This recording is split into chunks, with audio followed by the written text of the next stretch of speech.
it comes to being an overpowered character in the world of Black Clover, it's more than a trickier conversation than a lot of people realize. Sure, you have the characters who are walking tanks like Yami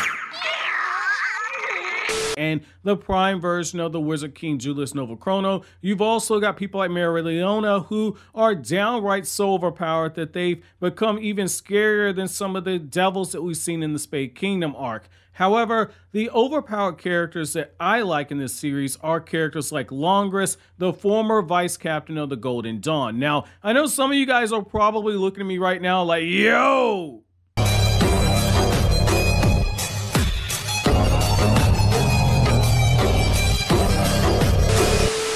That being said, I do think that we have to look at things from a serious perspective right now. Langris now has the Mana Zone. His spatial magic was already something that was so powerful that it was overpowered enough that it could be used for destruction purposes. His Mana Zone allowed him to wrap the entire shield around him that works in a manner similar to his spatial magic. Anything that comes into contact with is destroyed. When we think about the ultimate defense, a lot of shonen fans like myself like to think about Gar's Sand being the ultimate defense, but Langris has a defense that is superior to that, and what makes it so deadly is the fact that Langris's Mana Zone can be used for offensive and defensive purposes. Since destruction of anything that it touches is still offense, it's still meant for protection purposes, but at the same time, it's also an offensive weapon.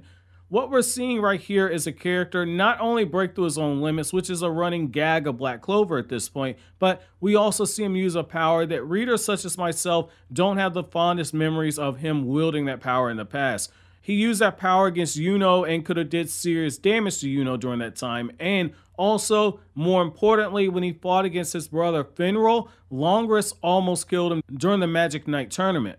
Maybe it's just me being a huge fan of the character of Finral, but once that happened, I almost punched a hole in my laptop when I watched that episode and saw Langris just utterly destroying Finral to the point where Finral's self-respect as a man was being destroyed. It infuriated me to no ends.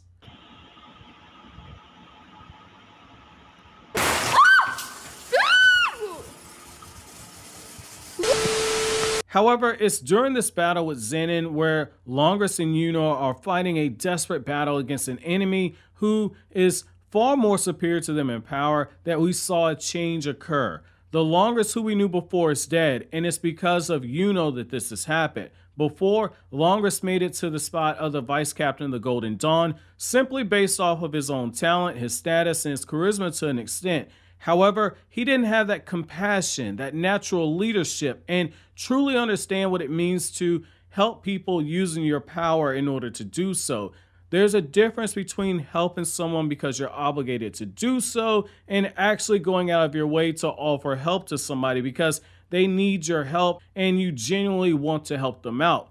Perhaps it's because of who Yuno's parents were, the king and the queen over in the Spade Kingdom, that Yuno has this aptitude to want to help people. That's something you could make the argument for. However, I believe an even stronger argument can be made for the fact that it's because Yuno grew up in this teeny tiny little church in this faraway village in the corner of the Hodge village, away from the capital, away from the royals and all the elites, that Yuno was instilled with the values that led to somebody wanting to use this power to help those who are less fortunate and those who need a bit of a helping hand. This isn't anything that we've seen come from a place of sincerity from the character of Langris. To a certain extent, when he's acted out, the parts of him that we've seen have done so simply for the purpose of his own underlying goals. There was always something that benefited him in the end game. Well, what we see here is that Langris has found a way to embrace the darker sides of himself, but instead of doing so merely for the lust of power and for his own selfish needs,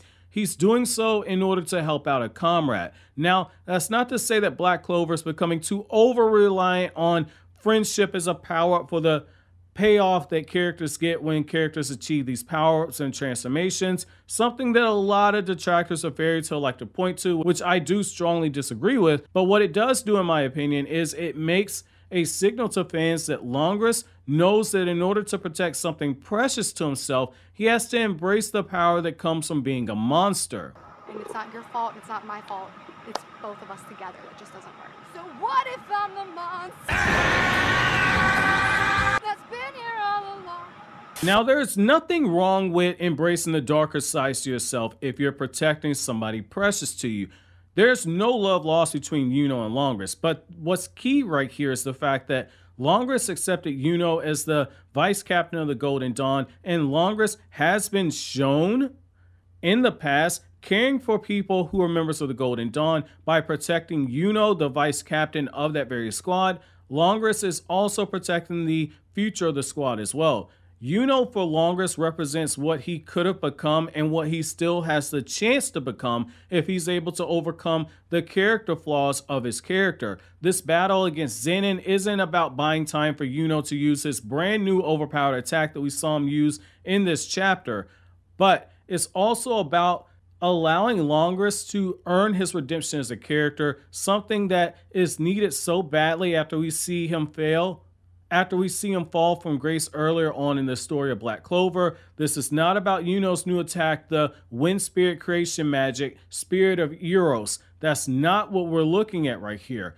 Instead, we're focusing more so on Langris. That's the true MVP of this chapter. And what I like right here is the fact that we do see that Langris acknowledges that Yuno's strength is something that's coming from a different place. It wasn't fueled by selfish desires like this. It comes from a place of true purity, and it was something that Langris could not understand until now. This desire to protect people for reasons other than your own. That's where you're able to gain a new power, and it's why Langris was able to seemingly tap into a level of power that he did not know previously that he actually had.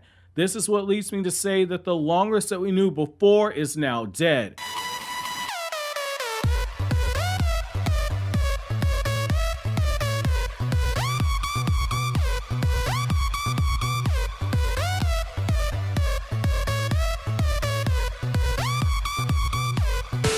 Which is why I say in order for his character to be allowed to rejoin the Golden Dawn, Langris needs to undergo a change such as this. He needed to be shown fighting for something more than himself, for someone other than himself, show power that comes from being selfless, and finally do so in front of high-ranking members of the Golden Dawn so as to have someone of value be able to acknowledge his efforts. That's going to be it for today's video though. I want to know from you guys down in the comment section below, do you think that Langris has done enough to be allowed back into the Golden Dawn? And do you agree that the Langris that we knew before is dead? Let me know down in the comment section below. But as always, guys, if you like anything I had to say, don't forget to comment, rate, subscribe, and share.